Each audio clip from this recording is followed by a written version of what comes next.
स्वव्रजः विद्यानद्यया चलो मितवनः शान्ताखिलैनो मलो दद्यान्नस्ति जगन्नतं गुणमणिभ्रातोज्ज्वलालं कृतिम्। नमस्ते वंदना माता जी। रेगुलरली पानी वापर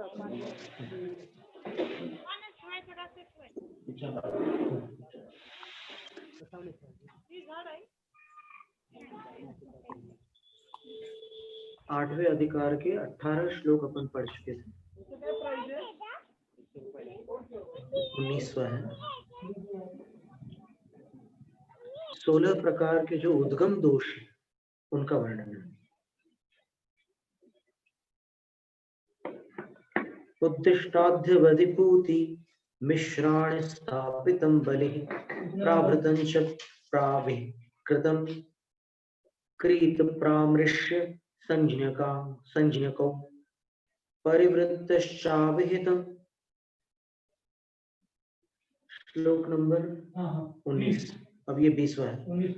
परिवृत्तश्चाभिहितं दोष उद्भिन्न नामकः मालिकारोहणाच्छेद्या निसृष्टानीति चोद्गमाः। ये 16 दोष है। उद्दिष्ट, अध्यवधि, पूति, मिश्र, स्थापित, बलि, प्राभृत, प्राविष्कृत, क्रीत, प्रामुष्य, परिवृत्त, अभिहित और उद्भिन्न, मालिकारोहण, आच्छेद्य और निसृष्ट, ये 16 उद्गम दोष। अब इनको आचार्य महाराज समझाते हैं कि ये उद्भिन्न दोषों के क्या स्वरूप है। तो सबसे पहला उद्दिष्ट दोष है। यत् स्वमुद्दिश्य निष्पन्न मन्नमुद्दिश्य मुच्यते अथवा यमिपाखंडे दुर्बलान्नखिलानपि। हाँ, जो अपना उद्देश्य करके निष्पन्न अर्थात पकाया हुआ अन्नम अनाज है वह उद्दिष्टम उच्यते, उद्दिष्ट कहा जाता है। अथवा यमी यानी और जो संयमी लोग हैं, साधु लोग हैं, पाखंडी यानी जो अन्य भी विभिन्न मतों के जो साधु हैं सबको ले लो। दुर्बलान यानी जो दीन दुर्बल लोग हैं, और अखिलान अपि अन्य सबके लिए भी जो उद्देश्य करके बनाया हुआ भोजन है वो अगर साधु को दिया जाए तो उद्दिष्ट नाम का दोष लगता है। प्रगता यस्माद् असवस् तत्स्यात् प्रासुकमित्यलं सिद्धमप्यन्नमात्मार्थं कृतं सेव्यन्न संयतैः।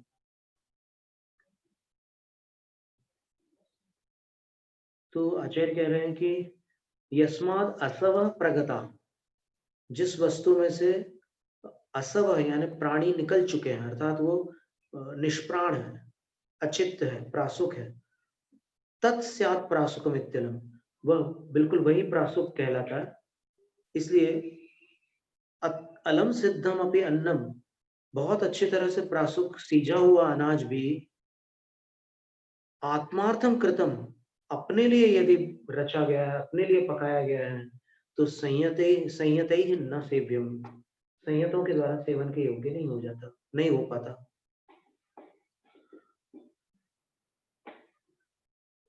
मत्स्यार्थम वा कृतम मत्स्या माद्यन्ति मोदनोदके नो दर्दुरास तथा भिक्षुर दोषुद्दिष्टान्न सेवकः।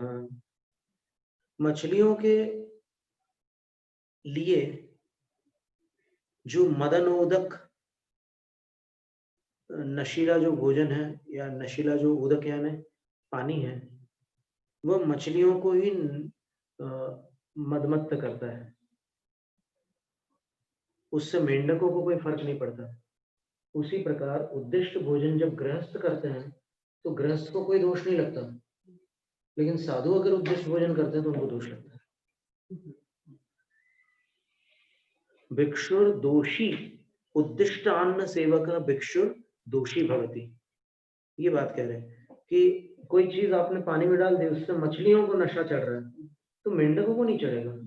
उसी प्रकार अगर आपने उद्दिष्ट भोजन गृहस्थों को खिलाया तो उनको कोई दोष नहीं लगेगा, लेकिन साधु को अगर दिया तो फिर दोष लगेगा। देखो विधि वही है, एक इसमें एक समझने का अपन क्या है कि पढ़ लेते हैं लेकिन उपाय नहीं सोचते हैं। तो पढ़ करके अपने को पता चल जाता है कि इसको ये दोष लग रहा है, इसको वो दोष लग रहा है, लेकिन उसका दोष दूर हो इसका उपाय क्या है, ये एक काम की बात है। तो इसका उपाय ये है कि सिर्फ संकल्प बदल दीजिए आप। संकल्प कैसे बदलोगे कि आपको पूरी पकाने की वही क्रिया करनी है। अभी आप संकल्प कर रहे हैं कि हमें साधुओं के लिए कर रहे हैं, तो उस संकल्प को आप हटा दो।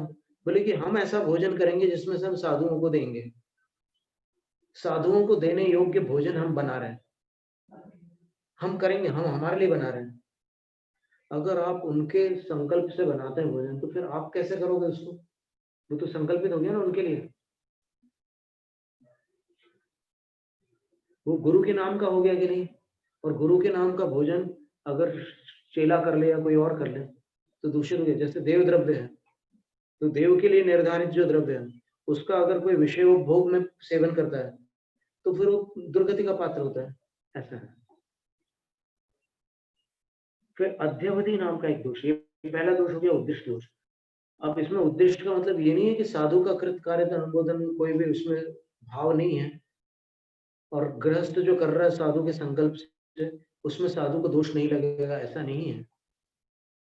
साधु की कृत कार्य अनुमोदना हो जाने पर तो उसमें पहले कह दिया कि अधकर्म दोष लगेगा, और यहाँ तो गृहस्थ साधु के लिए संकल्पित करके बना रहा है तो उद्दिष्ट दोष लग रहा है। उद्दिष्ट दोष को मूलाचार में सूक्ष्म दोष कहा है, साधु की अपेक्षा सूक्ष्म दोष का है, निर्दोष नहीं कहा, सूक्ष्म दोष कहा। लेकिन अधा कर्म को महादोष कहा है। अधा कर्म का मतलब साधु पकवाते हैं उससे,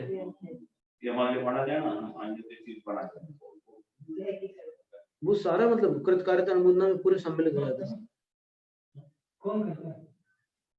नहीं, यदि साधु महाराज के दे कि कोई चुलगी मरे चीज बना देना, मरे चीज बना देना, ये हमारे बना देना, तो उसमें खड़े होता है नहीं वो हाँ अपने लिए बनवाने का मतलब, वो बनवाना या खुद भी कई बार ऐसा भी इसमें लिखा तो यही है कि कृत कार्य अनुमोदन, तीनों से इसमें लिखा हुआ है। कृत का मतलब कि कोई साधु अगर खुद ही पकाने लग जाए, कभी कोई ऐसी विकट स्थिति आ जाए, खुद ही पकाने लग जाए तो आधा कर्म हो जाएगा, और उसके लिए अति निंदित भी लिखा है शब्द। अब अध्यवधि दोष है, तंडुलाम्वधि कक्षेपः स्वार्थं पाके यतीं प्रति स्यादध्यवधि रोधो वा पाकान्तं तत्तपस्विनाम्।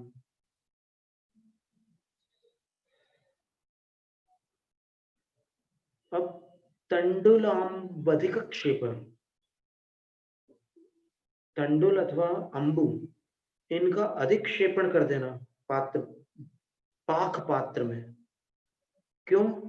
क्योंकि समाचार आया है कि आज साधु आने वाले हैं, तो अपन तो ले ही रहे हैं शुद्ध भोजन, तो उसमें थोड़ा और मिला देना।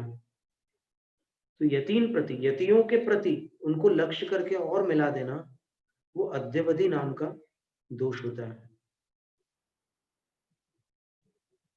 अथवा दूसरा विकल्प दिया है वाह,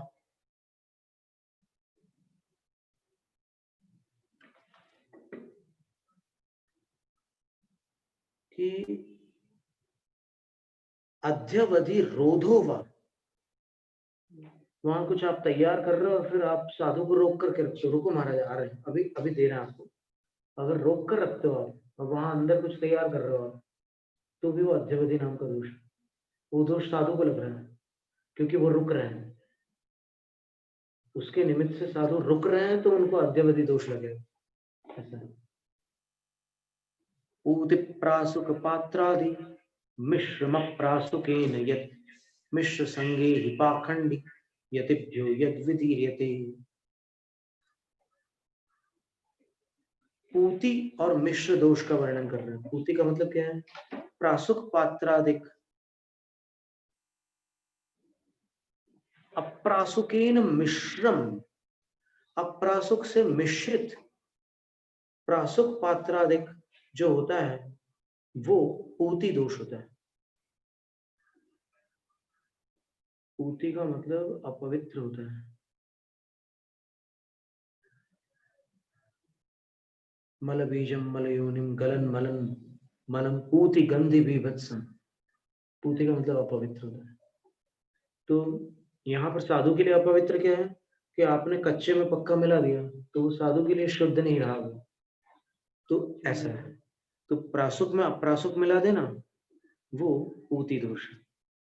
अद्यवधि दोष का क्या अर्थ था कि साधु को रोक के रखा, वहां कुछ आप तैयार कर रहे हो, आप कह रहे हो कि रुको महाराज अभी हम ला रहे हैं, तो वो अद्यवधि नाम का दोष है। अब उसके लिए वो बोला है कि मतलब अगर साधु आ रहे हैं तो आपने अपने जो पकड़ा अपने यहाँ भोजन उसमें थोड़ी मात्रा और डाल दी, ऐसा वो उद्देश्य हो गया ना उसमें साधु का।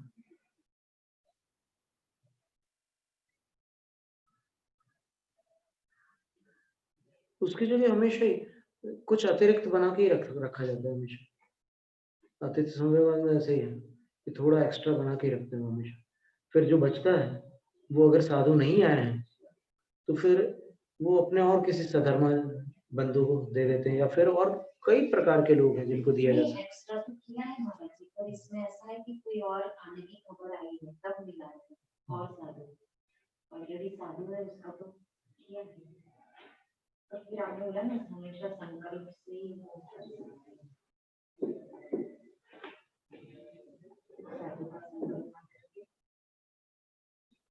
अभी तो उद्दिष्ट दोष को लेकर के तो कई लोग साधुओं को साधु ही नहीं मानते हैं कि सारे साधु उद्दिष्ट भोजी हैं इसलिए हम उनको साधु मान ही नहीं सकते, जबकि मूलाचार में लिखा है कि ये सूक्ष्म दोष है।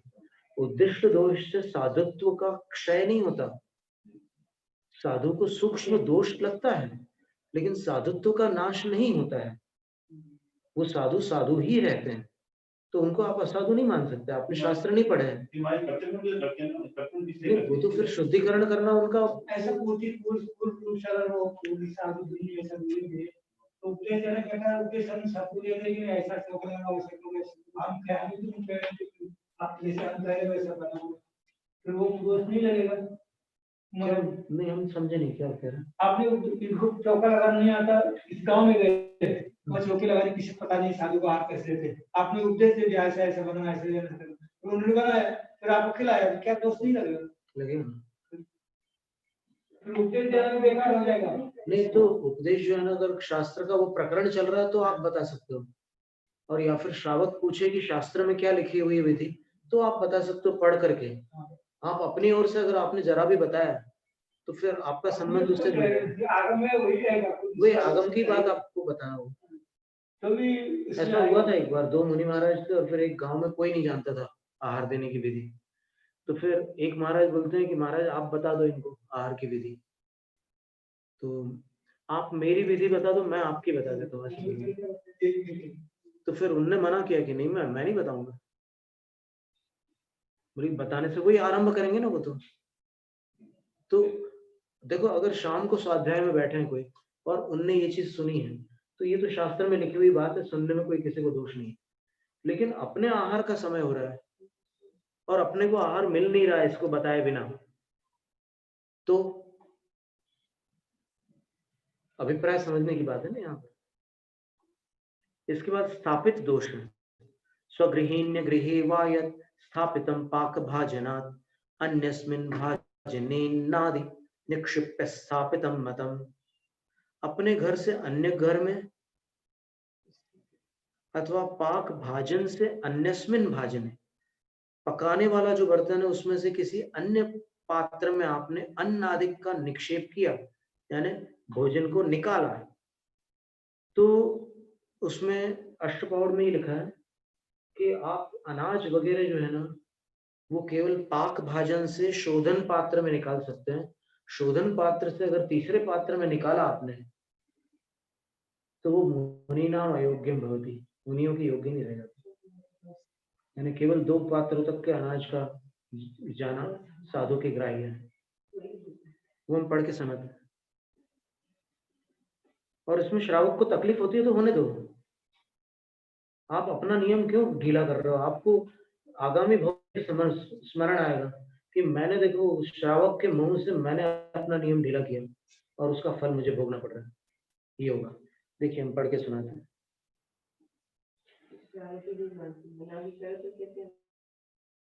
नहीं, श्रावक कौन होता है? ये निर्णय करने वाला कि साधु कैसा ले भोजन, कैसा ना ले, वो होता कौन है? यहाँ तो अपन जिनेंद्र के आदेश से कर रहे हैं ना सब। ये देखिए इसमें लिखा है,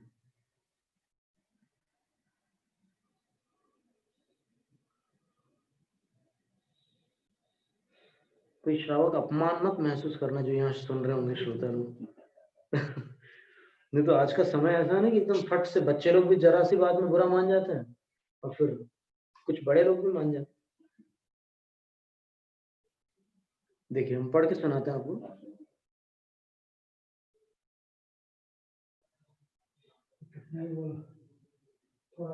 नहीं सीख जाते हैं, क्या है कि आप कड़क होते हैं ना तो वो सब सीख जाते हैं। आप देखो जैसे साधु आते हैं ना श्रावक लोग एक हफ्ते में बिल्कुल वैसे ही देने लग जाते हैं। बिल्कुल ये पक्की बात है, साधु जिस तरीके से करते हैं ये बात है।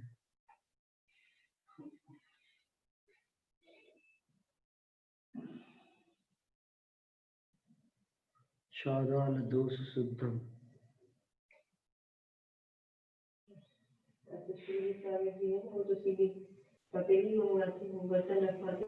ठीक बात है ना। धर्मसागर महाराज जी भी पूरे वो पाक पात्र को ही देखते थे, वो शोधन पात्र को देखते ही नहीं थे, पाक पात्र को ही देखते थे धर्मसागर आचार्य महाराज। जिसमें भोजन पका है वो दिखाओ बस, वो देख लेते थे।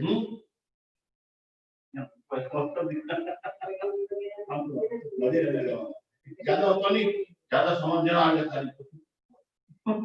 बाकी लेके तो उनकी चढ़ा नहीं फिर अब ये पड़ेगा मुझे से पता।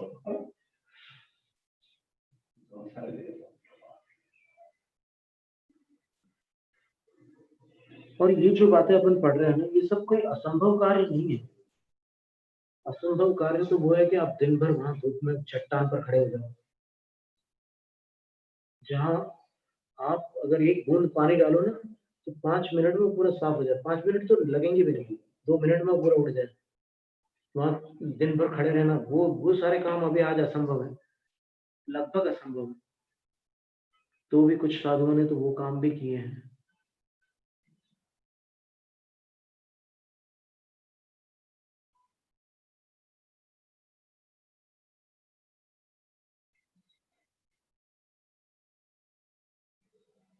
भाव पौड़ की गाथा 99 देखते हैं।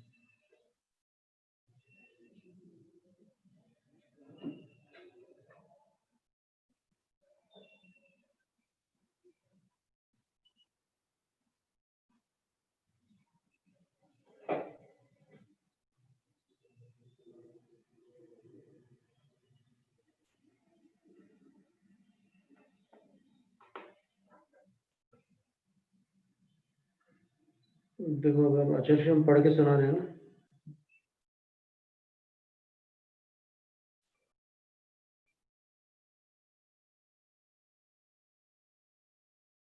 पाक भाजनात् गृहीत्वा यदन्नम, पकाने के पात्र से ग्रहण किया करके जो अनाज, स्वगृहे अन्य गृहे व स्थापितम, अपने घर में अथवा किसी और के घर में स्थापित किया जाता है, अथवा अन्यस्मिन् भाजने भांडे अन्नादिकम निष्पन्नम, किसी अन्य भाजन में या भांड बर्तन में अनाज को पकाया है, निष्पन्न किया है। द्वितीय कान से पात्र आदौ क्षिप्त्वा, फिर दूसरा पात्र जो था, एक तो पकाने का पात्र हो गया, दूसरा जो कांसे का पात्र वगैरह है उसमें उसको डाला। शोधनाद्यर्थम, क्यों डाला? शोधन आदि करने के लिए। आदि शब्द से क्या है, कुछ अगर उसमें आपको मिलाना हो, कई बार ऐसा होता है ना कि वो बड़े वाले बर्तन में आप भात का इतना बड़ा वो बर्तन है उसमें थोड़ी आप दाल मिलाओगे, उसको अलग पात्र में मिलाएंगे। एक घर में एक और अब दूसरा साधु एक करता रहता है तो एक क्या लगता है, तो उसमें हम सबको जब बने हुए जीवन सबको दिखाओ सब अलग अलग बनाना पड़ेगा। नहीं अपन इसको शाश्वत व्यवस्था ना माने ना, ये तो तात्कालिक ऐसी परिस्थिति है कि यहाँ पर ऐसा चल रहा है, तो उसको अपन राजमार्ग थोड़ी मान रहे हैं। घर घर में अपन भी तो आहार करते हैं ना कई बार, वहाँ अपन नहीं करते क्या घर घर में आहार? सामूहिक में करते ही हैं। अरे भगवान साहब का एक ही चौका उनका सब एक है और ये वो क्या करे कहा किस किस को जो घड़ा दिखला के दिखा वो तो अपन धर्म सागर महाराज जी का बता रहे थे कि उनमें वही उनका ये नियम था वो कि पाक चौका एक पात्र को अलग देखो। अलग अलग किसी एक साथ में एक दो शादी एक दो शादी बाकी सब अलग अलग एक जगह से नहीं था आप सब जहां बदल गए सब चौका एक ही प्यास का आदमी तो होता ही नहीं उनसे लेकिन अभी भी सब जगह ऐसी दुर्दशा नहीं हुई है। कई जगह और भी व्यवस्था होती है, घर घर में भी होते हैं आहार। इसी बात है, इधर कारंजा वगैरह में तो घर घर पे ही आहार होते सिस्टम हैं। तो हमारे दूसरे पर्सन जो घर में होता है दिवाली में पूरा घर में होता है होते ही होते, पुणे में कारंजा में तो कितनी जगह। राजस्थान सब कर रहे और अभी हम जब वहां से कारकल से आए तो कारकल में भी घर घर में आहार होते थे। होता है एक दो यहाँ श्रवण बेलगोल में होता था पहले। यहाँ होता तो मैं किया ना 81 में यहाँ पर होता था आहार। फिर पता नहीं किसी का ऐसा चिंतन था कि घर घर में जिन चौकों में आहार नहीं होता वहां पर खाली रह जाता है, इसलिए अपन ऐसा करो कि सब व्यवस्था बदल दो थोड़ा, तो वो बदल दी व्यवस्था ऐसी।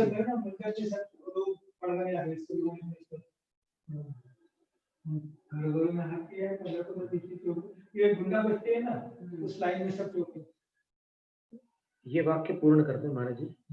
इसमें लिखा है, द्वितीय शोधनाद्यर्थम कांस्य से पात्रादो क्षिप्त्वा। शोधन आदि के लिए आपने किसी दूसरे पात्र में डाला। पहला पात्र तो पकाया जिसमें वो है, ठीक है ना, अब दूसरे में डाला। तृतीय भाजने मुच्यते, अगर आप उसको तीसरे बर्तन में छोड़ते हो उस वस्तु को, तद अन्नम मुनि नाम अयोग्यम, वह अनाज मुनि के योग्य नहीं। तीसरे पात्र का अनाज मुनि के योग्य नहीं है। भाई जन मान लो मैं हमारे चावल लेना है सोचना कर दिया फिर तीसरा भी डाल पुनः अयोग्यम किंतु भांडात मुनि भाजन पात्रे एवं मुच्यते, बर्तन से मुनि के भाजन पात्र में, भोजन पात्रे एवं मुच्यते, उसी में डाला जाता है। तस्मात् गृहीत्वा मुने दिए थे, उसमें से निकालकर मुनि को दिया जाता है। जिसमें पकाया था उसमें से निकाल करके आपने एक ऐसे पात्र में डाला जिससे आप सीधे अंजलि में डालने वाले हैं, तो वहां तक तो आपके लिए कोई आपत्ति नहीं है। और अगर आपने अंजलि में न डालकर किसी कटोरी में और किसी चीज में डाल करके फिर साधु के हाथ में डाला, तो फिर वो मुनि के योग्य नहीं है, ऐसा कह रहे हैं इसमें।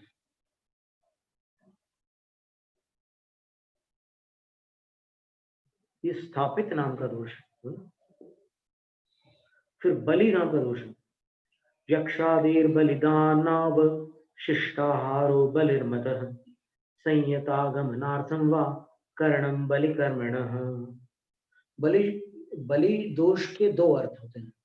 एक अर्थ तो ये हुआ कि यक्षादकों के लिए जो बलि दी जाती है, बलि दी जाती का अर्थ यहाँ पर बलि शब्द का अर्थ वो नहीं लेना जो अन्य मतों में है। यहाँ बलिर नैवेद्यम लिखा है मूलाचार की टीका में, बलि का अर्थ नैवेद्य है। तो यक्ष आदिकों के लिए जो नैवेद्य प्रदान किया जाता है उसमें से अवशिष्ट आहार है,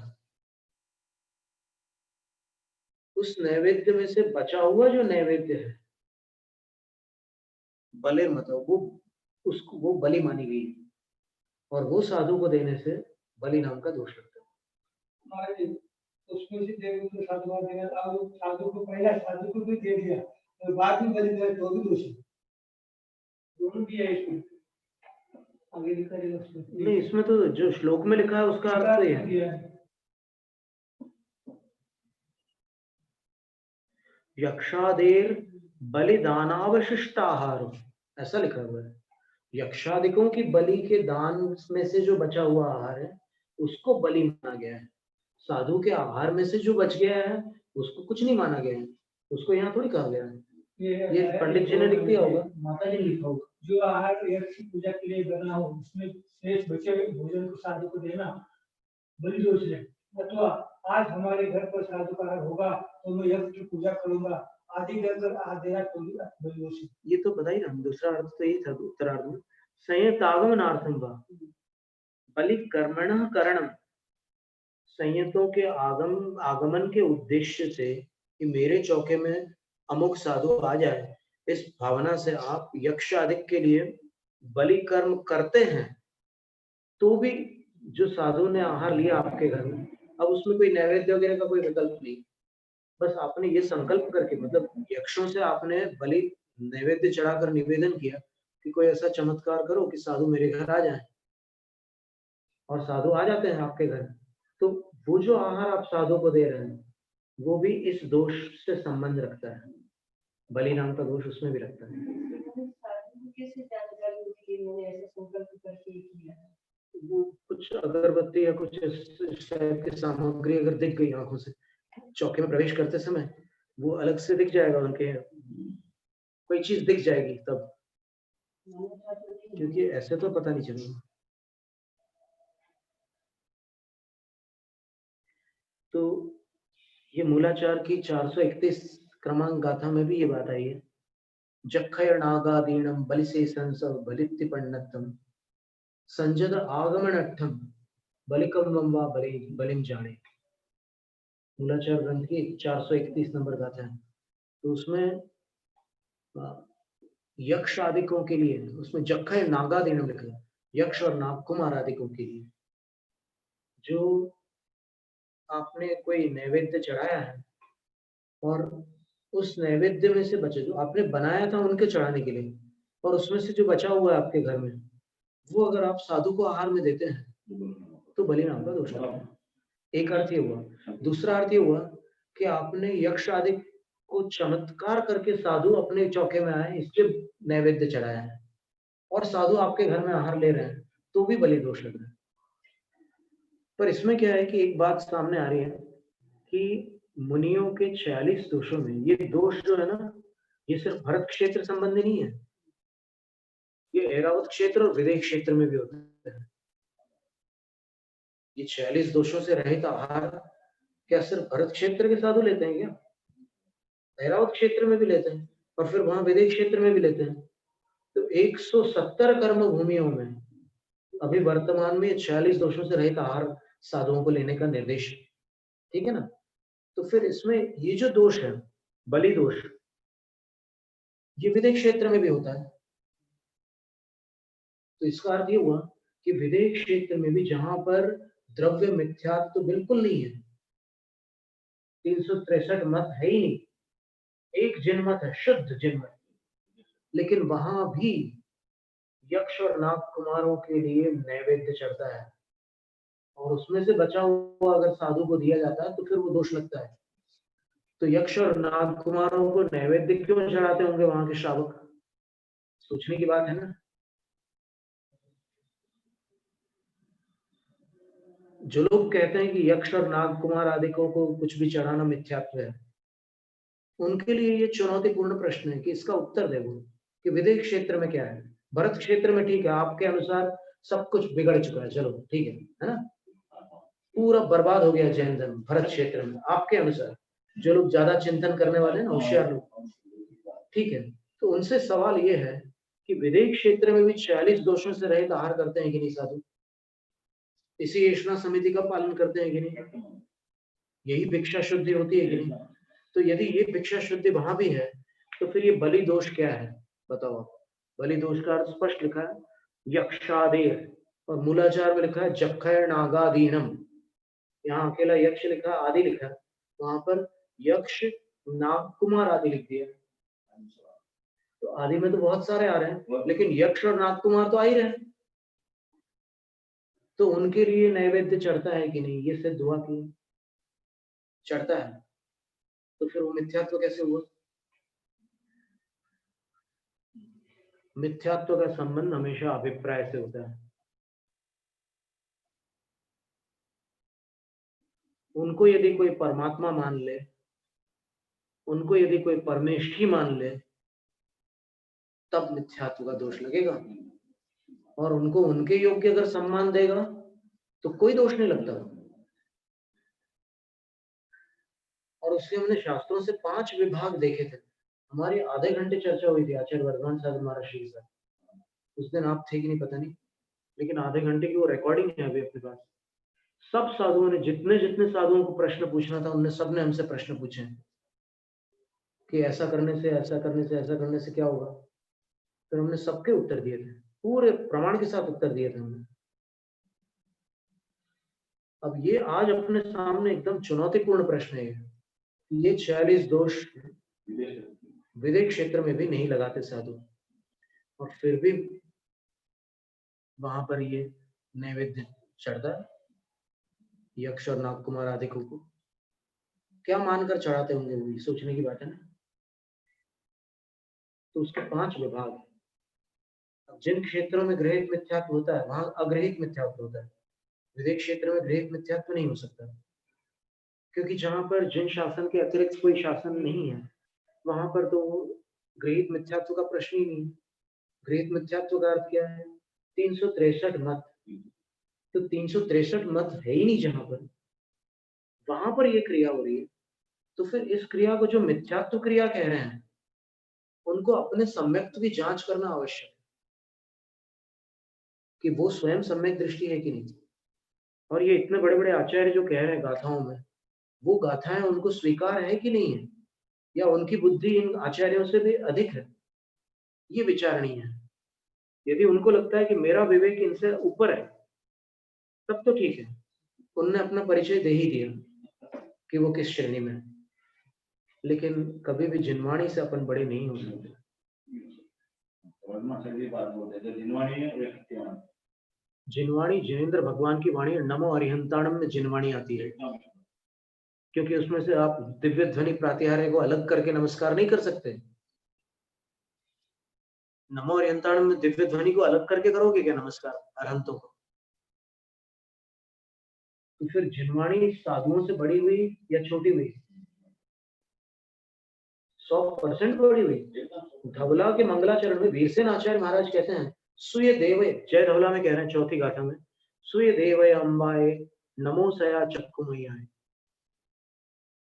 श्रुत देवी रूपी, सरस्वती देवी रूपी माँ को मैं सदा नमस्कार करता हूँ। ये वीरसेन आचार्य कह रहे हैं। अगर आप उनसे बड़े हो तो फिर ठीक है, आप तो चाहो तो और भी ऊपर जा सकते हो, कौन रोक रहा है? आप तो अरहंत और सिद्ध से भी ऊपर अगर जाना चाहो तो फिर यहाँ तो कोई कुछ बोलेगा नहीं, और पंचम काल में तो कुछ भी संभव नहीं। ये दशा है। फिर प्रावृत्त दोष का स्वरूप है वेला दिवस मासर्तु वर्षादि नियमेन यतिभ्योधीयमानान्नं प्रावृत्तं परिकीर्तितम्। वेला यानी ये 2 वेलाएं होती है ना दिन में, पूर्वाह्न वेला और अपराह्न वेला।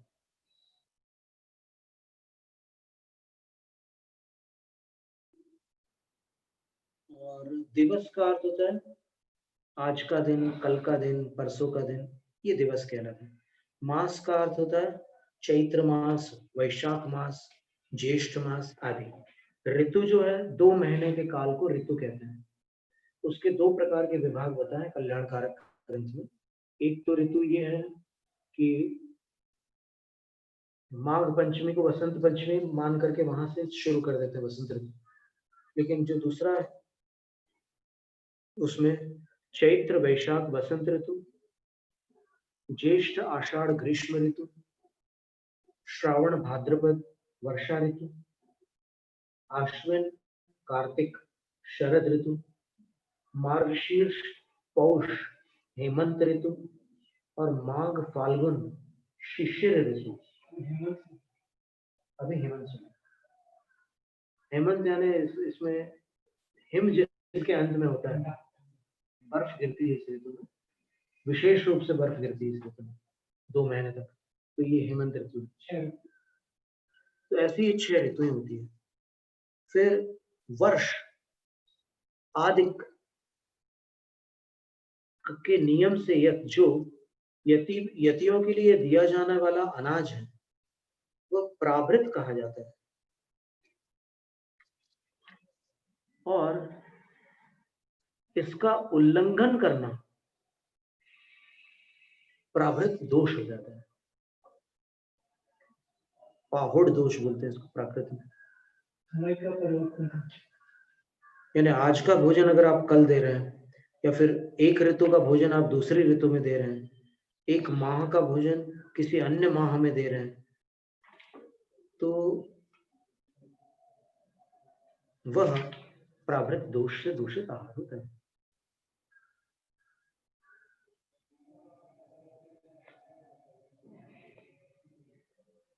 प्राविष्कृत नाम का एक दोष है, गेह प्रकाश करणम यत् प्राविष्कृतमीरिदम संस्कारो भाजनादीनां वास्थानांतर धारणम।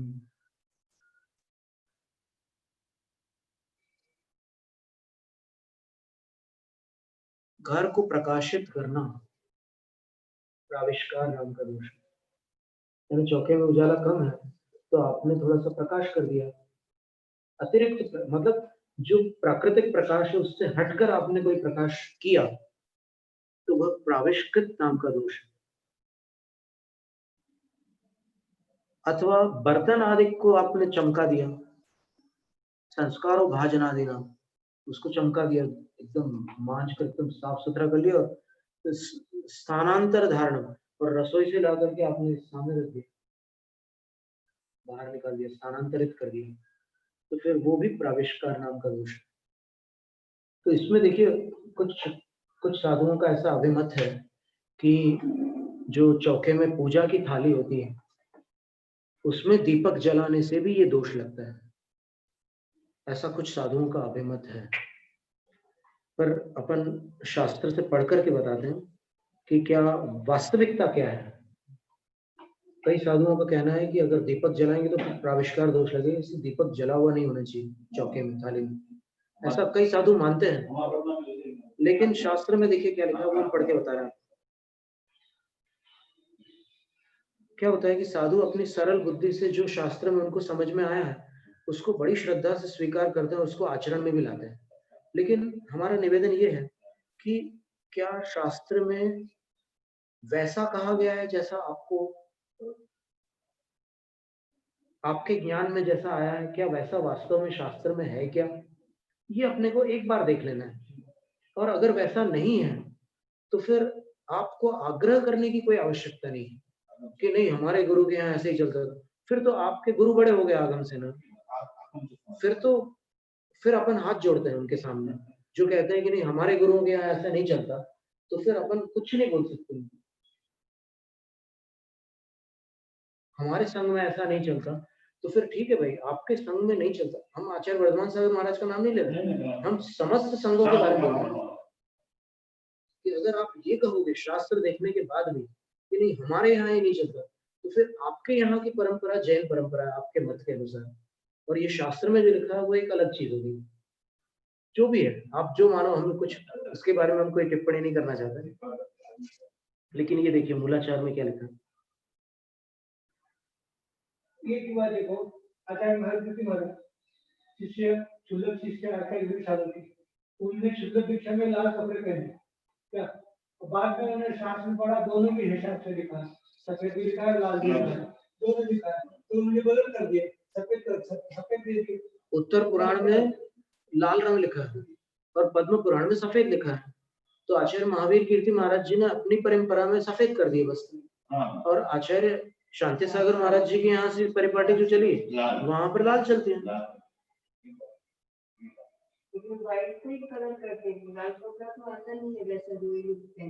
आजकल तो सब कुछ उपलब्ध हो जाता है, ये कलर आ जाता था, महाराज जी ने बताया था ना, ऐसे ही कलर आता है क्या, वो रंगने का तरीका महाराज जी वो सब क्षुल्लक लोग अपने हाथ से करते हैं।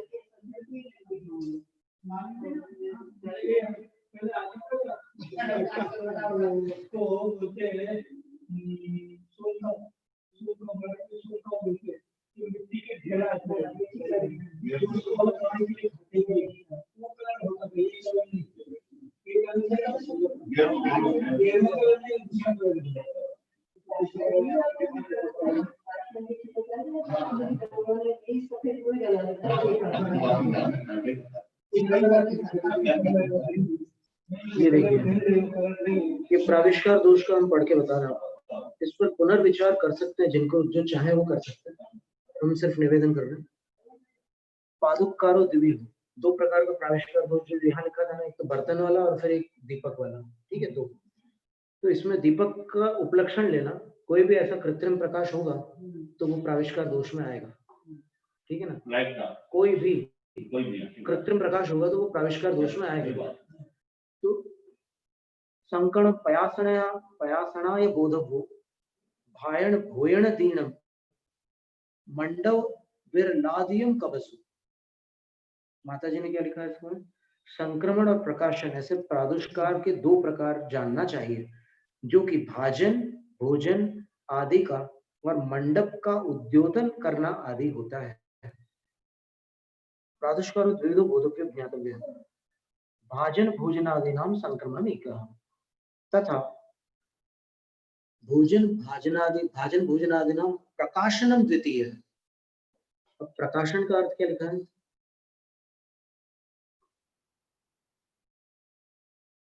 संक्रमणम अन्यस्मात् प्रदेशाद अन्यत्र नयनम। संक्रमण का अर्थ होता है एक स्थान से अन्य स्थान पर ले जाना बर्तनों को और फिर भोजन को। ये फिर प्रकाशनम भाजनादीना भस्मादिना उदकादिना व निर्मार्जनम भाजनादेर व विस्तरणम इति। अब प्रकाशन का अर्थ क्या होता है कि बर्तनों को राख आदि के द्वारा और जल आदि के द्वारा मांजना और उनको फैला देना सुखाने के लिए, अथवा मंडपाय विरलनम उद्योतनम मंडपादि विरलनम, अथवा जो मंडप है जिस स्थान पर आहार हो रहा है उसका विरलन करना अर्थात उसको प्रकाशित करना, उद्योतन करना उसका। तो मंडपादि विरलनम आदि शब्देन कुड्यादिकस्य ज्वलनम, आदि शब्द से दीवार आदि को भी प्रकाशित करना, प्रदीपद्योतनमिति दीपक जला करके प्रकाशित करना, संक्रमण सर्व प्रादुष्कारो दोषो, ये सब प्रादुष्कार दोष के अंतर आता है। क्यों, इरियापथ दोष दर्शन, क्योंकि ऐसा करते समय नीचे जीव जंतुओं का ध्यान नहीं रहता लोगों को। अब इसमें सोचने की बात है महाराज जी कि वसुनदी श्रावकाचार्य में अपन ने पढ़ा था कि चौके में साधु की पूजा, द्रव्यों के नाम लिखे थे उसमें, उन द्रव्यों से करके ही आहार दे सकते हैं श्रावक, पूरा चाहिए। और अगर आप बुझा हुआ दीपक लेते हैं तो बुझा हुआ दीपक कोई दीपक नाम का द्रव्य नहीं होता। बुझा हुआ दीपक दुकानों में रखे रहते हैं, कोई अंतर ही नहीं रहा हो। तो बुझा हुआ दीपक कोई द्रव्य है क्या अष्ट द्रव्य में? वो आप जो करना हो करो, उसके बाद वो श्रावक का विवेक है, पर बुझे हुए दीपक से पूजा नहीं हो सकती, ये पक्की बात होगी। इसमें क्या लिखा देखिए आप, हाँ वो तो कहीं उल्लेख ही नहीं शास्त्र में। अभी बात ये चल रही है मंडप विरला, ये जो आहार का मंडप है, जो चौका है जहाँ साधु आहार ले रहे हैं, उसको प्रकाशित करने का निषेध कर रहे हैं। तो आपने थाली के दीपक को उसको प्रकाशित करने के लिए रखा है क्या? वो तो पूजा के लिए रखा है, पूजा के लिए कर रहे हैं, कोई संबंध ही नहीं उसका। थाली के दीपक का चौके को प्रकाशित करने से कोई लेना देना नहीं, वो तो भिक्षु की आहारचर्या है। और जो बत्ती होती है ना, वो जो बत्ती होती है उसका वो जो कॉटन होती है उसकी, वो तो सब अपने श्रावक के विवेक के ऊपर होगी। कॉटन अशुद्ध नहीं होता है। दीपक नहीं चल रहा है, तो प्रकाश की उसने लाइट नहीं है, उसने शीशा ले लिया, शीशे से गुजर का दो दिन हो जाएगा। जैसे भी कई बार कॉटन को मतलब उसकी समझ आ जाएगा, इसमें जो अंतिम हेतु दिया ना उसका इरियापत दोष नहीं लग, इरियापत दोष लगता है, इसलिए इसको दोष लग रहा है। इसमें तो आपने बाहर आईना रख दिया तो उसको क्या इरियापत दोष? दोष नहीं है, कैसे दोष है? किया है कोई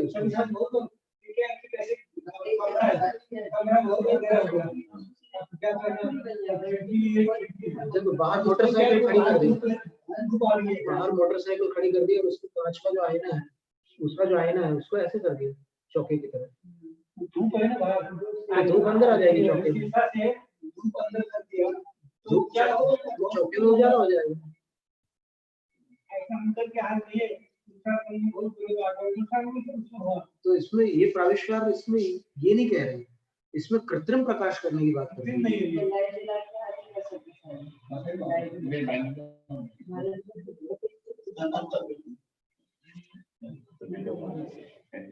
अपन एक बार फिर से श्लोक को पढ़ रहे हैं ना, ताकि कोई चीज अंदर न रह जाए। ये लिखा गेह प्रकाश करणम, गेह का मतलब होता है घर, प्रकाश करणम यानी उसको प्रकाशित करना। थाली का जो दीपक है पूजा के द्रव्यों में, उसका उद्देश्य क्या है? गुरु की पूजा करना। अष्टद्रव्य पूजा लिखिएगी, वसुनंदी श्रावकाचार में नाम लेकर के लिखे अष्टद्रव्य, कि चौके में आपको अष्टद्रव्य से पूजा करनी ही है। तो ये गेह प्रकाश करणम है क्या? पूजा की थाल? सवाल ही नहीं उठता। तो फिर उसका इससे संबंध कैसे जोड़ सकते हैं? फिर एक दूसरी बात है, एक आचार्य महाराज ने इसका उत्तर ये दिया था कि हमारे सामने दीपक प्रज्वलित करना अथवा हमारे सामने दीपक का बुझना, वो साधु के लिए संकल्प विकल्प का कारण बन जाता है, क्योंकि वहां विराधना हो रही है जीवों की। इसलिए इसमें श्रावक का ये विवेक होगा कि वो पूजा करने के बाद उस दीपक को कोई ऐसे स्थान पर ले जाए जहां से ये सारी बातें ना, और फिर वो प्रज्वलित करके भी जो ला रहा है दीपक, उसको साधु के सामने प्रज्वलित ना करे। सीधा सा हिसाब, इतनी सी बात है।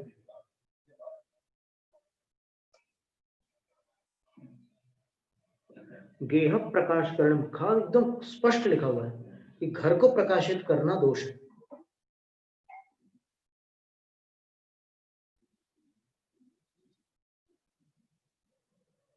और कई बार ऐसे अंधेरे हो जाते हैं, मतलब उत्तर भारत में ऐसे दिन आते हैं कभी। अभी पिछले ही साल 11 बजे इतना अंधेरा हो गया था कि लाइट चालू करनी पड़ी थी लोगों को। और हमने जब अयोध्या से श्रावस्ती विहार किया था, तब किसी गांव में ऐसी जगह पर हम लोग, यानी आहार के बाद हम सामायिक के लिए आए, इतने घनघोर बादल छा गए कि मच्छर काटने लग गए, यानी कुछ दिख ही नहीं रहा था वहां पे। उस कक्ष में जहां पर हम सामायिक करने बैठे थे, कुछ नहीं दिख रहा था, इतना अंधेरा हो गया। तो ऐसे काल में तो वो अकाल हो जाता, फिर वो आहार के योग्य काल नहीं होता। और ऐसे ही काल में ये प्राविष्कार दोष होता है कि वो कृत्रिम प्रकाश हम लोगों को करना पड़ता है।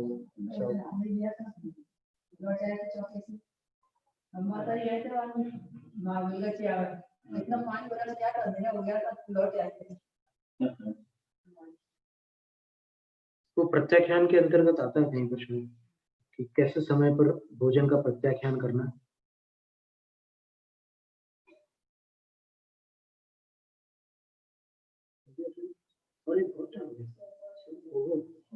जैनम जय प्रशासन तथा प्राणी स्वाध्याय निष्ठा प्रक्रियाएं पूर्वजन को सकल मुख्यातम भावपूजा उन्नासव समेत शुद्ध भक्ति का अक्षर हम करोगे। चत्तार मंगलम मंगलम से दुर्मित सावनी केवल पंडित तुम मंगलम चत्तार शरण प्रवज्जामि रवि शरण प्रवज्जामि सिद्ध शरण प्रवज्जामि साव शरण प्रवज्जामि केवल पंडित तुम शरण प्रवज्जामि।